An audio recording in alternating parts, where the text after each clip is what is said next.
esimerkkejä ja kokemuksia. Niin tässä oikeastaan kehykset ja voidaan tuosta lähteä liikkeelle.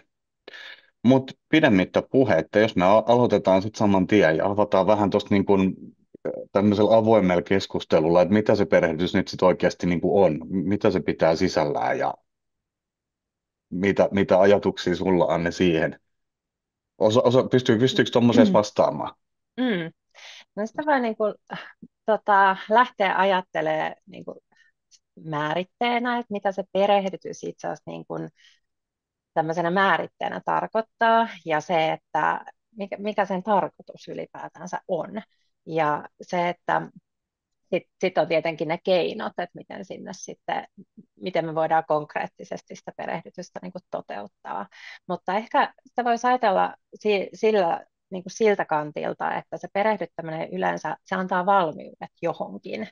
Ja nyt tässä me puhutaan niin kuin työelämäkontekstista, niin se antaa niin kuin työntekijälle valmiudet suorittaa työtehtävän hyvin, turvallisesti, se antaa valmiudet päästä siihen esimerkiksi yrityskulttuuriin sisälle, ja sitten se oikeastaan niin kuin luo niin parhaat edellytykset sille, että kaikki niin kuin onnistuu sekä siinä yrityskulttuurissa toimiminen että siinä itse työtehtävässä toimiminen. Että ehkä voisi ajatella, että se niin kuin perehdyttäminen sinällään, niin se on niin kuin valmiuksien antamista ja kehittämistä ja luomista.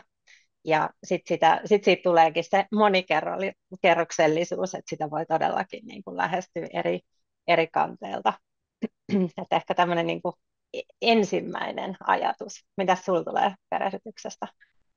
Joo, mulla tulee kanssa, no tietysti sitä lähtee ensin miettimään sitä, että mitä se oli omalla kohdalla joskus aikoinaan, sitten muistelen niitä niin kuin omia kokemuksia, sekä ehkä niin kuin hyviä ja huonoja, mutta niihinkin tietysti voidaan sit palailla. Ähm, Perehdytys, joo, siinä tietysti, varsinkin jos sitä lähtee miettimään niin kuin työntekijän näkökulmasta ja sit niin kuin työntekijäkokemuksen näkökulmasta, niin kyllähän se on myöskin, siellä on varmasti niin kuin paljon odotuksia sekä niin kuin työnantajalla ja työntekijällä. Ja mulle taas, niin kun, jos mä ajattelen henkilökohtaisesti perehdytystä ja sen merkitystä, niin se olisi tavallaan niin kuin näiden odotusten tavallaan niin kuin yhteen laittaminen. Et jos nämä tavallaan, että kun siellä on työntekijällä on niitä omia odotuksia, sitten työnantajalla on omat odotukset, ja jos ne ei siellä kohtaa, niin se mun maailmassa se luo vähän sitten sellaista niin kuin väärän kaltaista kipinöintiä siellä. Perehdys, no mitä sä tuossa, Anne, alustit, niin allekirjoitan ihan täysin. Ja sitten vielä, että jos itse lisää siihen tavallaan just että täältä niin kuin odotusten puolelta sitä, niin siinä varmasti noin niin kuin pähkinänkuoressa. Joo, joo. Ja sit, sitten tuossa on niin kuin just nämä niin kuin odotukset, ja sitten jos miettii niin kuin, vähän niin kuin eri rooleja, että sitä voi niin kuin lähestyä tosi niin kuin eri kulmista, niin kuin tarkoitusperällisesti, sit odotukset ja sitten myös tämä niin kuin roolitus siinä, että yleensä se on se niin kuin uusi työntekijä, mitä ajatellaan, mutta sitten hyvä ottaa jo tässä, kun me keskustellaan nyt perehdytyksestä, niin ajatella sitä niin kuin eri roolienkin kautta, että sitten on tietysti esimerkiksi, jos joku on ollut pitkään poissa töistä ja palaa töihin, niin hänen niin kuin perehdytys, sitten paljon käytetään niin kuin vuokratyöntekijöitä, heidän perehdytys, sitten ihan niin kuin on kausityöntekijöitä, kesätyöntekijöitä, harjoittelijoita, että otetaan se niin kuin taas niin kuin tähän semmoinen laaja tulokulma. Ja sitten ihan niin kuin nykyiset työntekijät, jos he siirtyy uusiin työtehtäviin tai on uusia laitteita tai ohjelmistoja tai jotain uutta, niin siihenkin perehdytetään. Että se on niin semmoinen perehdytystä voi ajatella tältä kantilta myös. Just näin, just näin. Mitä sitten jos miettii vaikka sellaista, että kun nyt tässä keskustellaan vähän siitä, että Mm. mitä se perehdyttäminen ja perehdytys on, niin Mitä sitten semmoinen, jos miettii, niin kuin, että no, kuinka kauan Mm, perehdys kestää? Onko siihen, niin kuin, onko siihen minkälaisia ajatuksia? Onko jotain oikeaa tai väärää? mm. No, no jos, ja tässäkin ehkä niin kuin riippuu siitä niin kuin roolista, että ketä perehdytetään. Että jos me otetaan nyt se uusi työntekijä, niin siinäkin on hyvä niin kuin vielä laajentaa sitä tulokulmaa, että jos meillä on tulos uusi työntekijä, niin se, että se alkaa jo siinä oikeastaan rekryprosessin aikana, että kun me lähdetään rekryämään uutta työntekijää, niin se, että mikä se on se toimenkuva, mikä se on se sisältö, osaaminen, ja sieltä jo lähtee siitä niin kuin tehtävän kuvauksesta se tarve. Ja paljon voidaan tehdä niin kuin perehdytykseen jo etukäteen, että mietitään niin kuin sitä, että mitkä on semmoisia oleellisia asioita, jotka on ihmisen hyvä osata ja tietää. Ne voi liittyä yritykseen, tai siis ne liittyykin, että yritykseen liittyvät perehdytykset sitten on vaikka, riippuen tietysti yrityksen rakenteesta, niin onko yksikköön tai tiimiin liittyviä perehdytettäviä asioita, sitten siihen toimenkuvaan liittyviä perehdytettäviä asioita, ja siitä alkaa tulla jo se niin sanottu perehdytyssuunnitelma. Ja, mitä paremmin tämä on tehty etukäteen, niin sitä paremmin tietysti luodaan niin kuin ne onnistumisen edellytykset sit lopulta. Että se tosiaan lähtee jo sieltä, kun on vaikka Mm. uuden työntekijän rekrytointitarve. Ja Yes, just sitten niin. tähän niin kuin kysymykseen, että kuinka kauan se sitten kestää, niin sitten se varmastikin voi ajatella uuden työntekijän kohdalla, että jos on esimerkiksi koeaika, niin se, että minkä pituinen koeaika, niin totta kai sen koeajan niin kuin tehtävä on varmistaa, että tässä on hyvä mätsi työnantaja ja työntekijän välillä, joten tietyt perehdytettävät asiat tulee tapahtua sen koeajan aikana. Ja sitten tosi tärkeä on se keskustelu, että käydään tasaisesti keskustelua, että miten tässä on alkanut, onko saatu asiat perehdytettyä puolin ja toisin, onko lisätarpeita, pitääkö jotain suuntaa muuttaa, että se aktiivinen keskustelu. Ja sitten kun koeaika on ohi, niin sitten tietenkin se perehdyttäminen saattaa vielä jatkua riippuen siitä tehtävän kuvasta ja just yrityksestä, meneekö sitten johonkin tehtävään, niin kuin, että vuoden verran on hyvä niin kuin, päästä sisälle, jotta on kunnolla siinä sisällä ja näin poispäin. Että se riippuu tosiaan siitä niin kuin perehdytyksen niin kuin tarkoituksesta ja siitä, että ketä perehdytetään ja minkälainen se suunnitelma sitten on. Joo, hyviä pointteja, hyviä pointteja. Ja tuosta varmaan ehkä aasinsillan kautta, että jos mennään vähän sinne niin kuin sudenkuoppien ja Mm, tämmöisen ehkä niin kuin vältettävien asioiden puolelle, niin mulla tuli myös mieleen, että tässä niin kuin tämän vuoden aikanakin, mitä on käynyt paljon keskusteluita HR-puolen ihmisten kanssa, niin just esimerkiksi toi, että tuosta perehdytyksen kestosta, että kuinka kauan se nyt sitten kestää, niin on paljon kuullut nyt semmoista senkin kaltaista kokemusta ja palautetta, että se tosiaan se perehdytys, se niin kuin jatkuu hyvinkin pitkälle, että se ei ole vaan semmoinen, että ensimmäinen 2 viikkoa tai ensimmäinen kuukausi tai vaikka se koeaikakaan, mm, sitten vaan niin kuin varmistetaan, ja se, että toki se ei ole välttämättä sitten niin intensiivistä enää sitten esimerkiksi siellä vaikka nyt mm, puolen vuoden jälkeen, kuin mitä se on ensimmäisen kuukauden aikana. Mutta se, että varmistetaan koko ajan tavallaan se, että kuullaan minkälaisia just niitä odotuksia ja tarpeita siellä on, että autetaan toinen toistamme. Mutta ehkä sitten varmaan noista sudenkuopista, jos sitten tai ajattelee niitä, että mitä nyt ei ainakaan kannata tehdä, niin tuleeko sulla Anne mieleen jotain sellaista, tai ootko kuullut esimerkiksi jotain sellaisia konkreettisia esimerkkejä, missä ollaan menty niin kuin ihan päin mettää perehdytyksen mm. osalta? No kyllä, kyllä. Ja näitä varmasti niin kuin monikin asia, että varmasti voidaan kehittää monessakin paikassa sitä perehdytystä. Ja ehkä se lähtee niin kuin jo siitä, että miten siitä perehdytyksestä niin kuin ajatellaan. Että se on niin kuin ensimmäinen semmoinen sudenkuoppa. Että jos sitä ajatellaan vähän semmoisena, että siinä on semmoinen kiireen tuntu ja semmoinen suppea niin kuin, tulokulma siihen perehdytykseen, että pitää niin kuin, äkkiä saada lisäkädet vaikka tekemään jotain hommaa. Ja sitten totta kai siinä niin kuin perehdytyksen yksi tavoite on saada niin kuin siihen rekrytointiin sijoitettu se semmoinen niin kuin pääoma nopeasti takaisin ja tarkoitus on saada ihminen mahdollisimman nopeasti niin kuin siihen työhön käsiksi.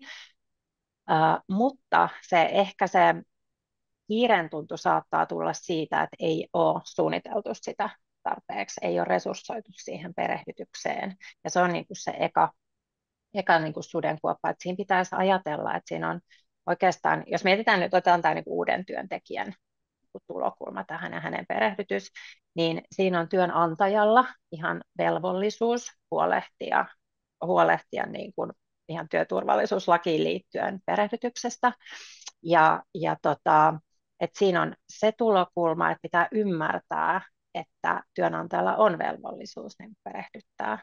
Sitten siinä on yleensä niin kuin se lähiesihenkilö, tai miten nyt organisaatiossa se on tiimivetäjä, esihenkilö siinä niin kuin vastuullisessa roolissa niin käytännön suhteen. Se ei tarkoita, että sen esihenkilön pitää perehdyttää kaikki, mutta että se on niin kuin hänen vastuulla varmistaa, että asiat, jotka pitää tehdä ennen työsuhteen alkua, on huolehdittu, suunniteltu.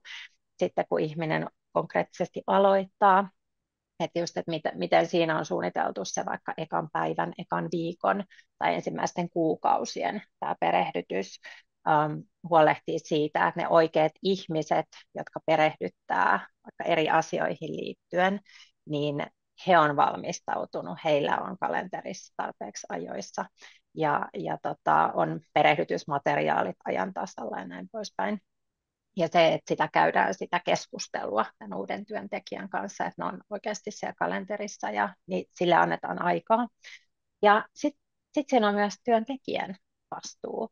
Eli niin kuin kaikessa, että meillä on myös se oma vastuu, että vaikka meille annetaan se perehdytyssuunnitelma hienosti siihen ja esihenkilö huolehtii, mutta se, että se on myös niin kuin työntekijän eduksi, että hän itse ottaa asioita puheeksi, jos tuntuu, että jossain asiassa tarvitsee lisäperehdytystä ja antaa palautetta ja sitä keskustelua käydään niin puolin ja toisin, koska siitä me saadaan se mahdollisimman niin kuin hyvä lopputulema. Että toi niin kuin ihan eka semmoinen, että mietitään, että siinä on niin kuin monen ihmisen vastuu, että se perehdytys onnistuu. Joo, kyllä, kyllä, ehdottomasti, ehdottomasti. Ja sitten myöskin niin kuin pitää tavallaan se mielessä, että eihän mikään ole täydellistä, että eihän niin kuin Mm, täydellistä perehdytystäkään ole olemassa, että mm, siellä on niin, että siellä on niin siinä monia eri ihmisiä, puhutaan tietysti niin kuin ihmisistä, ja mm, jokaisella on niitä omia henkilökohtaisia tarpeita ja niin edelleen, mm, että mm, vaikka olisikin sitten tällaista niin sanottua niin kuin bulkkiperehdytystä tai mm, tietyt niin kuin prosessit siellä kyllä, tiukatkin olemassa, niin kyllä sekin, että siellä sitten niitä joustokohtiakin tietysti on oltava, että se ei kaikki mene tämmöinen, että one size fits all tyyppisesti. ja kyllä. Ja se, että ehkä jos mietitään näitä tämmöisiä, että kysytään, että mitä semmoisia on kuullut tämmöisiä Mm, sudenkuoppia, niin ehkä tosi tyypillinen, mikä on täysin niin kuin luontaista ja inhimillistä, että töissä kun monella on se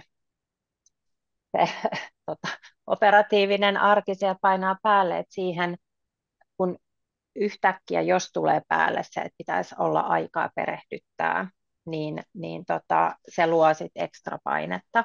Mutta tämä on ehkä just semmoinen, että mitä hyvällä suunnittelulla voidaan niin kuin ennakoida, että siihen ei tule semmoista olotilaa, että se, joka perehdyttää, niin tuntuu, että nyt jää niin kuin ne vaikka tärkeät omat työt tai asiakastyöt tekemättä, kun perehdytetään, että tuntuu, että se on niin kuin liikaa ja ekstraa siihen päälle, ja sitten taas se vaikka uusi työntekijä, joka on just siinä niin kuin tosi tärkeässä vaiheessa, että hänen pitäisi niin kuin imeä ja omaksua uutta tietoa, ja jos hänellä on sellainen olo, että joku joutuu jo kiireen keskellä häntä perehdyttää, niin siinä tulee ihan myös semmoinen niin kuin aivojen tämmöinen fyysinen vähän niin kuin blokki, että olen vähän väärässä paikassa ja nyt tuo ihminen ei jaksa mua tai ei pysty tai ei ehdi perehdyttää, niin silloin me ei myöskään opita, eli siinä on vähän niin kuin ekstra hallaa vielä sit siihen itse niin kuin perehdytykseen ja siihen oppimiseen, jos siinä on semmoinen olotila osapuolilla, että nyt tähän ei olisi aikaa kellään tähän perehdytykseen. Että tämä on semmoinen tosi tyypillinen niin kuin perehdytykseen liittyvä haaste, ja ymmärrettävä, mutta se, että sen kun tiedostaa ja ennakoi sen, niin se voidaan niin kuin välttää. Oli äärettömän hyvä, ainakin omasta mielestä tuo viimeinen pointtikin tuossa just, että ajatellen sitä, että millä tavalla se on niin kuin fiiliksiin vaikuttaa ja siihen, Mm, että hetkinen, että kun kuitenkin halutaan aivan varmasti, että kun on käytetty rahaa ja fokusta ja energiaa ja aikaa siihen, että löydetään sitä hyvää osaajaa mm, sinne omaan tiimiin, niin varmasti halutaan myöskin, että se fiilis ja tunnelma olisi, että hei, sä oot tervetullut tänne ja just näin, niin. mutta sitten, että siinä saattaa niin kuin pahimmillaan se kääntyä niin kuin just näin toisinpäin. Ja muistan kyllä itse asiassa omaltakin kohdalta tuli semmoista vähän niin kuin nostalgian havinaa, että valitettavasti on omallakin kohdalla joskus tuolla vuosia sitten käynyt, että Mm, tullut semmoinen tunnelma, että ei vitsit, että niin kuin, onko mä oikeassa paikassa ja halutaanko mua edes mm, tänne. mm, Ja sitten tavallaan niin kuin sulkeutuu siinä, että okei, mä en viitti lähteä edes kysymään, koska en mä halua ketään häiritä, ja kaikilla on niin kova kiire, että niin ehkä mä selvitän itse. mm, Ja sitten se lähteekin se lumipallo vierimään siitä, että sit jos ajatellaan vaikka sitä ensimmäistä puolen vuoden matkaa, niin sitten ihmetellään, että okei, no mihinkäs se kaveri lähti, että mm, et, ne voi kyllä, olla niin pieniä asioita, joita siellä taustalla tapahtuu. kyllä, kyllä, se on just näin. Ja mä ajattelin he tässä kohtaa muistuttaa, että jos kellään on mitään kysyttävää, kommentoitavaa, niin tosiaan heittäkää tuonne chattiin. En ole vielä vilkaissut sitä, mutta että voidaan sitten katsoa tuossa tosiaan sitten vielä Ja sinne oli lopussa niitä. tullutkin jo, niin, jo, Okei, anteeksi, hyvä, oli tullut hyvä. jo, niin laittakaa tosiaan, niin käydään sitten lopuksi niitä vielä läpi. Joo, hyvä. Tota, mitäs sitten, jos miettii semmoisia, nyt että jos ajatellaan, että olisiko tässä jotain sellaista, mitä nyt ottaa niin kuin mukaan Mm, tästä meidän setistä. Jos olisi vaikka niin kuin jotain ihan yhtä pientäkin ajatusta sellaista, että jos lähtisi muuttamaan jotain tai ottaisi mukaan jotain uutta ajatusta, niin ajatellen jotain tuommoista ihan niin kuin konkreettisen tason, jotain oivallusta tai vinkkiä tai jotakin, niin mitäs tossa, jos mä vähän haastan ja kysäsen, mikä voisi mm, olla semmoinen, mitä sä teki? Ajatellaan vaikka semmoinen tilanne, että sä ottaisit vaikka mulla olisi nyt semmoinen paikka, että mä tiedostaisin, että meillä on nyt perehdytys jotenkin rikki, jotain pitäisi tehdä. Mutta mä en oikein tiedä, että mistä mä nyt lähtisin niin kuin liikkeelle. Mikä voisi olla semmoinen ensimmäinen asia, mitä voisi lähteä fiksaamaan? mm. No, jos lähtee niin kuin ihan pohtimaan sitä, että mitä hyötyä niin kuin perehdytyksestä on ylipäätänsä, ja se, että mitä se meillä tarkoittaa. Että jos me mietitään, että mitä niin kuin perehdytyksen niin kuin tavoitteet on, että ihminen pääsee sisälle siihen työhön, joten työn laatu paranee meillä, niin sitä voi ajatella, että okei, että mitä vaaditaan, että päästään niin kuin sisälle siihen työhön. Ja siitä voi tulla just se, esimerkiksi se toimenkuvakohtainen perehdytyssuunnitelma, että okei, että jos meillä on tämmöinen toimenkuva, ihminen tekee näitä asioita, niin mitä se tarkoittaa niin kuin sen osalta. Sitten jos me mietitään sitä, että hyvän perehdytyksen on tarkoitus lisätä vaikka meidän työn tehoa, niin sitten me voidaan miettiä, että okei, että meidän niin kuin toimintamallit, että miten meidän tulee perehdyttää ihminen, jotta hän osaa toimia tässä meidän organisaatiossa tai yksikössä tai tiimissä. Et mitkä ne on ne meidän niin kuin työnteon tavat esimerkiksi, viestintä esimerkiksi, tai miten me kommunikoidaan, tai ylipäätänsä niin kuin tämän tyyppiset asiat.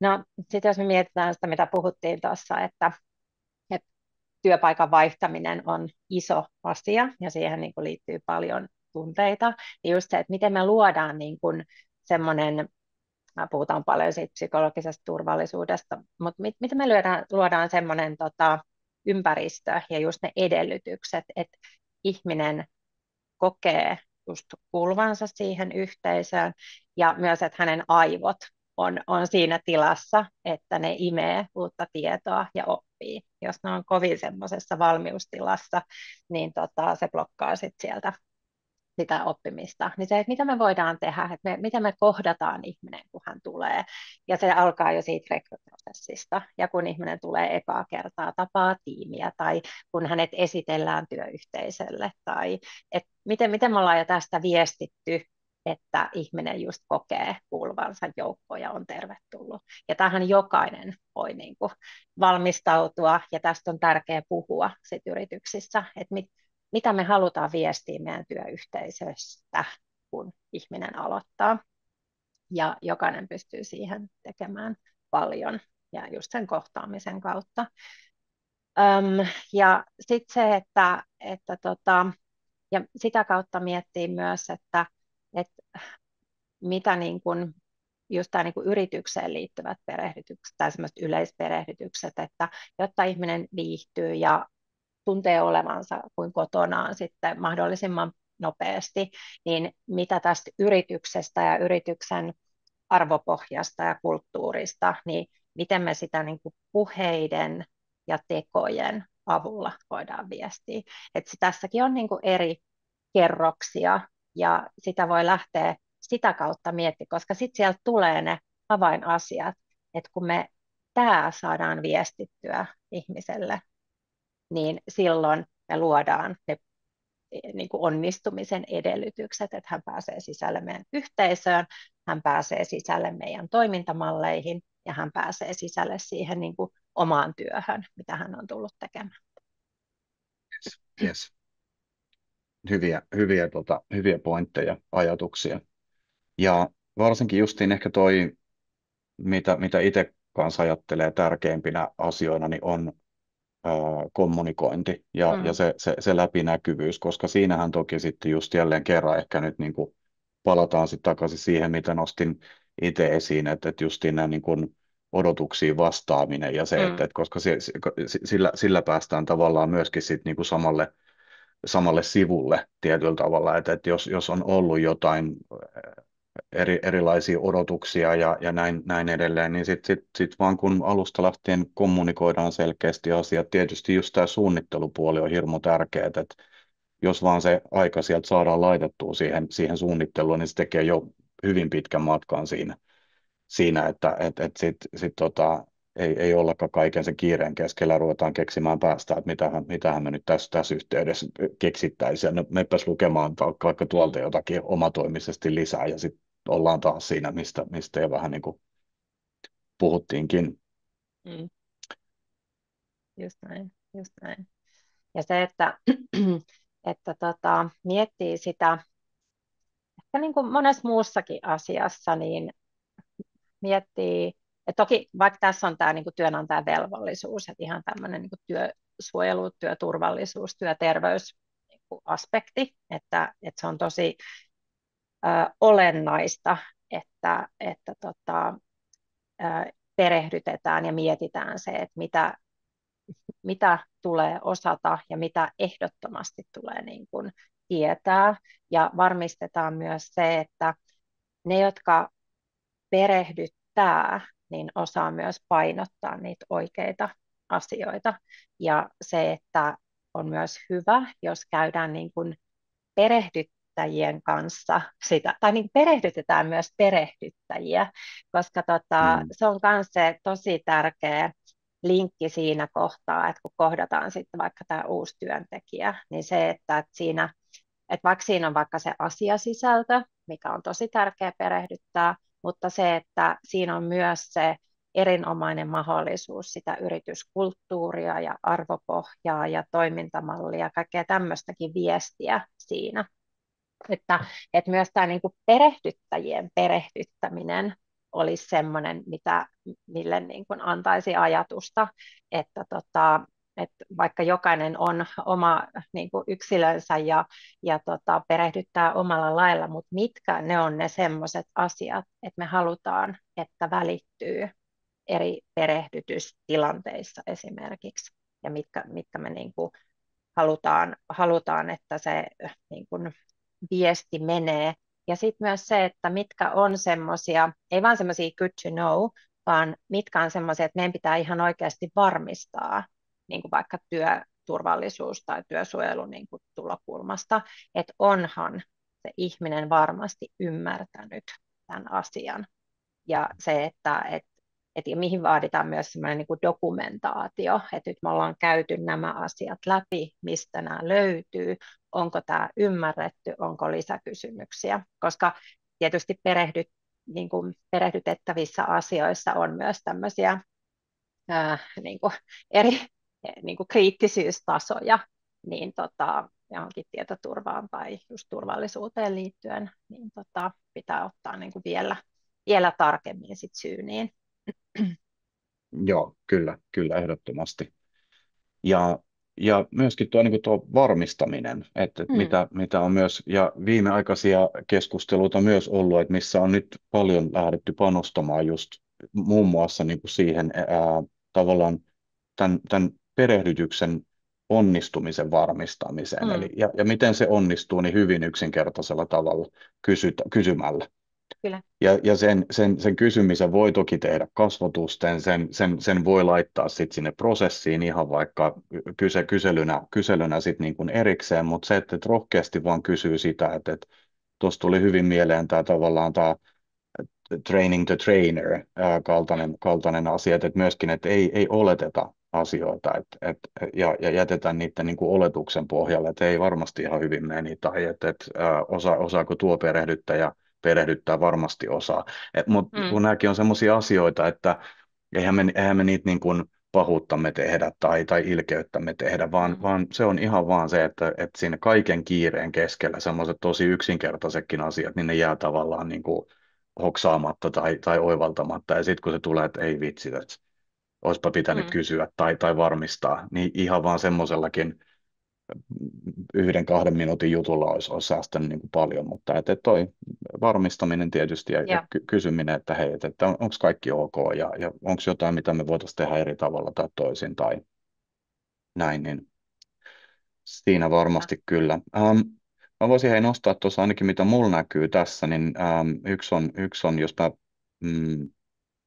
otan tästä, että perehdytys tehdään yleensä roolista riippuen tietyn suunnitelman mukaan. Otetaanko perehdytyksessä yleensä huomioon työntekijän omat luonteenpiirteet, esimerkiksi ujous, introverttisyys, ja miten perehdytystä voisi optimoida paremmin juuri heille? Mm.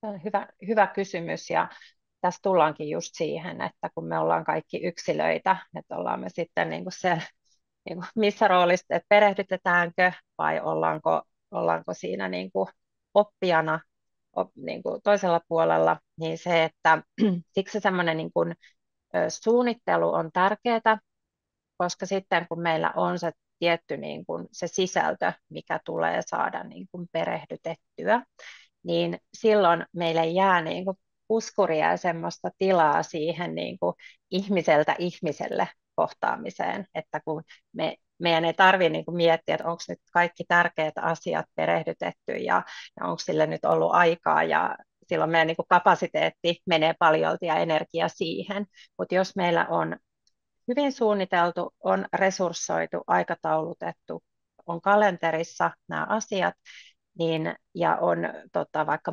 perehdytysmateriaalit ja suunnitelmat tehty, että on helppo niin kuin, sitä sisältöä niin kuin siirtää sit ihmiseltä toiselle, niin silloin meille jää niin kuin resursseja siihen, että me pystytään myös tutustumaan ihmiseen, niin kuin kohtaamaan ihmistä, huomaamaan, minkä tyyppinen hän on. Jos siinä on vaikka tämmöinen tilanne, että esihenkilö perehdyttää uutta työntekijää, niin silloin entisestään on tärkeää, että siinä myös päästään niin siihen ihmiseen tutustumaan tarkemmin, koska se sitten tietysti luo pohjaa sitten jatkolle, ihan sitten, että miten vaikka suorituksen johtaminen sitten sujuu jatkossa, kun tiedetään vähän, että okei, että tämä on tämän tyyppinen ihminen.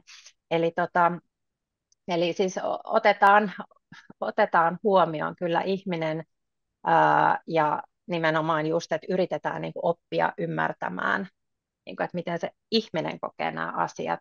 Ja siksi se semmoinen keskustelu siinä perehdytyksen aikana on tosi, tosi tärkeää, koska se, että me ei niin kuin tiedetä just, että miten ihminen on vaikka kokenut tämän uuden työn aloittamisen tai mitä tahansa hänellä siihen niin kuin liittyy, niin suosittelisin hyvä suunnittelu ja sitten, että buukkaa niitä keskusteluja ja tekee sitten semmoisen vuorovaikutteisen, niin sitä kautta päästään rohkaistaan sitä ihmistä myös antaa palautetta.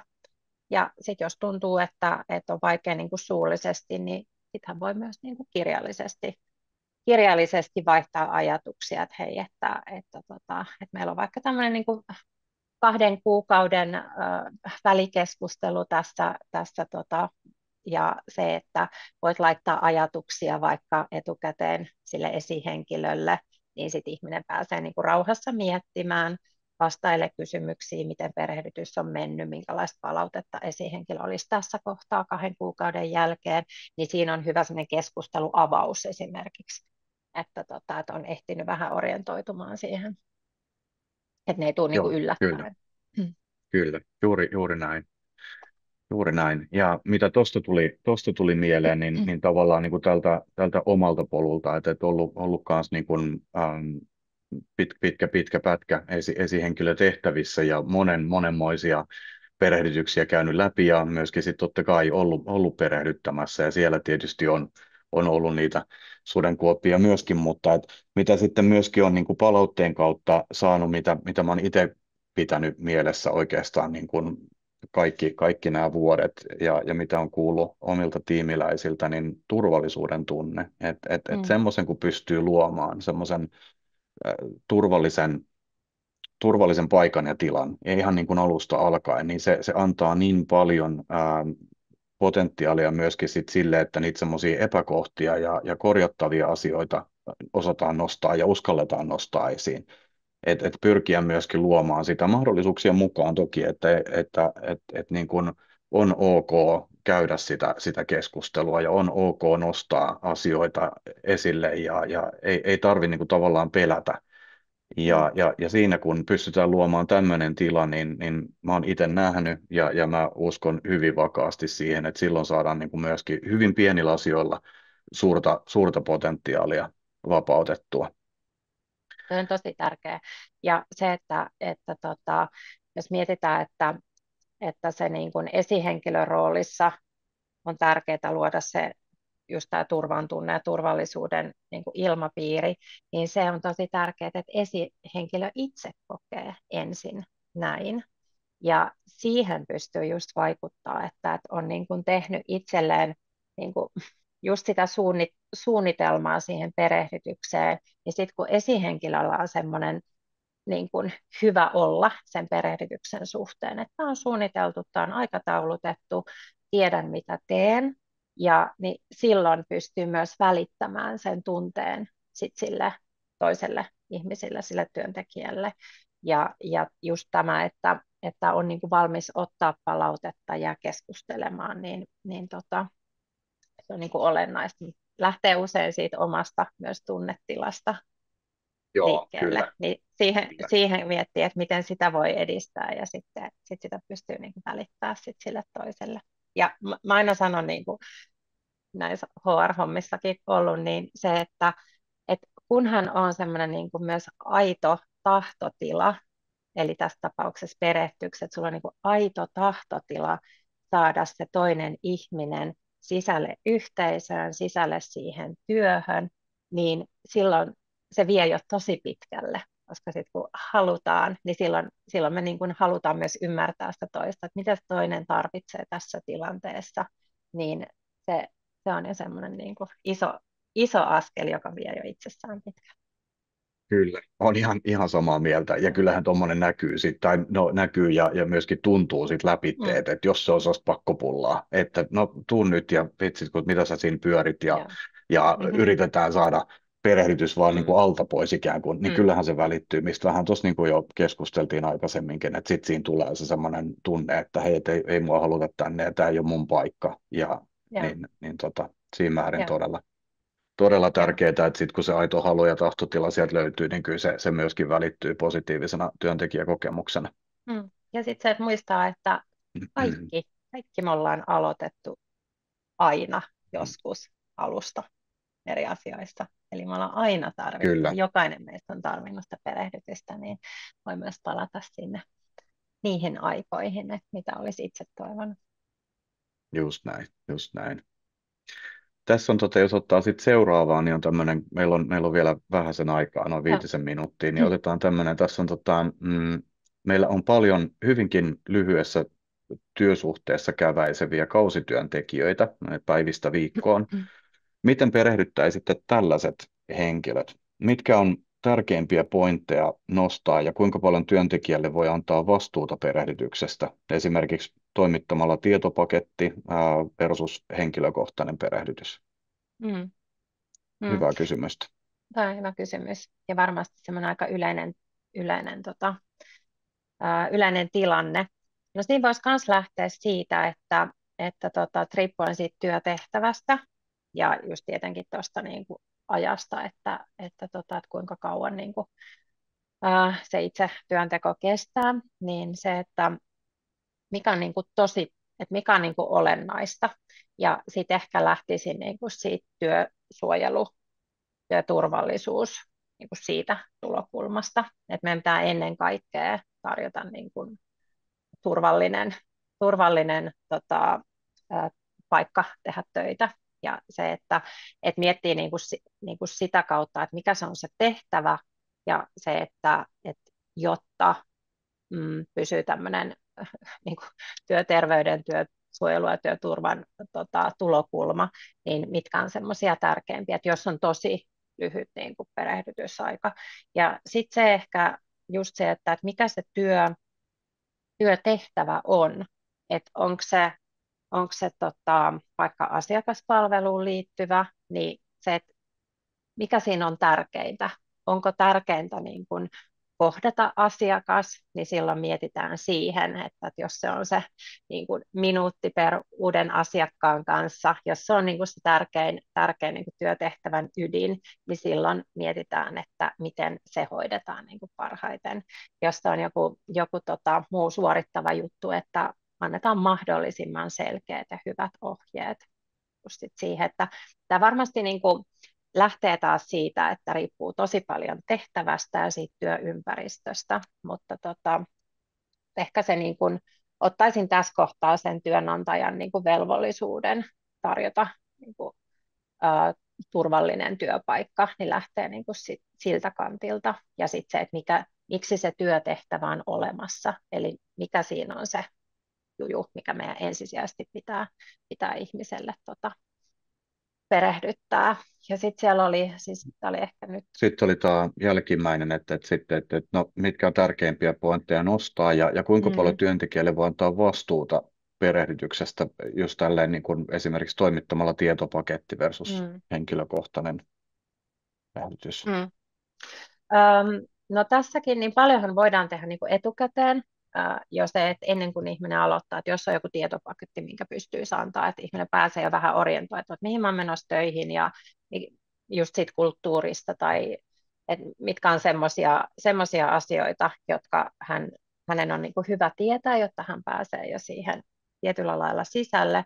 Mutta just tämä, kun puhuttiin tästä, että jotta perehdytys on onnistunut, niin meillä pitää olla käsitys siitä, niin kuin, siitä ihmisen, niin kuin, onko hän ymmärtänyt nämä asiat, niin siinä kohtaa tämä henkilökohtainen niin kuin perehdytys olisi olennaista, vaikka tuntuisi, että siihen ei olisi aikaa, mutta se, että me pystytään niin kuin varmistamaan vielä, että jos ne on ne tietyt vaikka niin kuin työturvallisuuteen liittyvät asiat, tai sitten siihen vaikka että meidän asiakaspalvelussa tämä on tärkein asia, tai meidän kulttuurissa, niin näiden arvojen ymmärtäminen ja toteutuminen on tärkeä asia, niin se, että me voidaan ne tärkeimmät asiat käydä läpi, ja sitten käydä se keskustelu, että onko ihminen ymmärtänyt, mistä voi saada sitten lisäinfoa, onko jotain kysymyksiä, jotka niin kuin vielä selkeyttäisivät tätä asiaa. Niin vähän niin kuin vastaus, että sekä voi toimittaa tietopakettia, mutta koska se on työnantajan vastuulla se perehdytys, niin silti niin kuin siinä kohtaa niin tämmöinen henkilökohtainen perehdytys olisi tärkeää. Okei, hyvä. Ja varmasti Ja, jälleen kerran niin kuin mm, se varmistaminen myöskin siitä, että tämmöisessä esimerkiksi justiin niin kuin itseperehdytyksestä ja tämmöisillä niin kuin tietopaketeilla, mitä ollaan toimitettu ja sitten mm, itse opiskelua, niin totta kai sitäkin on ja sille on siellä paljon tilaa, mutta että tavallaan ei vaan sit luota siihen, tämä on mun näkemys, mm, että ei vaan luota siihen, että okei, että nyt kun se on mm, sinne toimitettu, niin kaikki on fine, vaan että mm, tavallaan sitten jollain tavalla tai toisella myöskin sitten varmistaa, että se info on sisäistetty ja ymmärretty ja tavallaan niin sitten otettu niin kuin tällä tavalla sitä huomioon. Et kyllä, se on niin kuin omasta mielestä siinä se tärkeä. Et on. just, että voi tehdä ja ehkä pitääkin tehdä jossain tietyissä yhteyksissä, Mm, mutta mm, sitten, ettei vaan tavallaan tyydy siihen, että varmistaa sen, ottaa sen kyllä. toisen askeleen siihen mukaan sitten Kyllä, myöskin. kyllä. Ja ne semmoiset tasaiset keskustelut siellä, jotka on Mm. sovittu ja aikataulutettu, missä käydään läpi, että miten on alkanut ja miten sujuu ja tehdäänkö jotain korjausliikkeitä tai näin. Toivottavasti Juurikin näin. vastasi teidän kysymyksiin. Hyviä kysymyksiä tuli, kiitos chattiin. Joo, noi oli oikeinkin hyviä. Meillä alkaa olla hei tässä kolme varttia aika hyvin kasassa. Tämä Mm, menee niin kauheat vauhtia tämä niin, aika tässä. Mä voin tuohon loppuun vielä jakaa meidän yhteystiedot tuohon, että jos tulee jotakin vielä jälkikäteen kysyttävää tai kommentoitavaa, haluatte jatkaa keskustelua jomman kumman tai molempien meidän kanssa, niin mm. yhteystiedot pitäisi näkyä nyt tosiaan sit siinä. Itse asiassa tässä lukee nyt Anna at Toolonvire, niin Anne. Ihan totta muuten. Joo, siinä on näköjään pieni kirjoitusvirhe, eli Joo, anne at Anne at Toolonvire. toolonvire.yes. Kyllä, Yes. just näin. Ja puhelinnumerot näyttäisi olevan kuitenkin oikeat, hyvä. Ja, Yes, kyllä. ja sitten löytyy tuolta linkkarissa löytyy Töölönvire ja Huma, niin voi käydä Joo, sieltä myöskin sit vilkaisemassa. hyvä. Ja Mutta kiitoksia. kiitos kaikille osallistujille ja kiitos Anne sulle Kiitos. todella mielenkiintoisia ja tärkeitä pointteja ja ajatuksia. Tämä oli hyvä. Tässä pystyy itsekin viemään nyt mukanansa jotakin uutta omaan työhön, niin aina Joo, arvokasta. hyvä. Kiitoksia ja oikein Kiitos hyvää paljon. viikkoa kaikille. Oikein hyvää viikkoa kaikille. Moikka. Moi moi.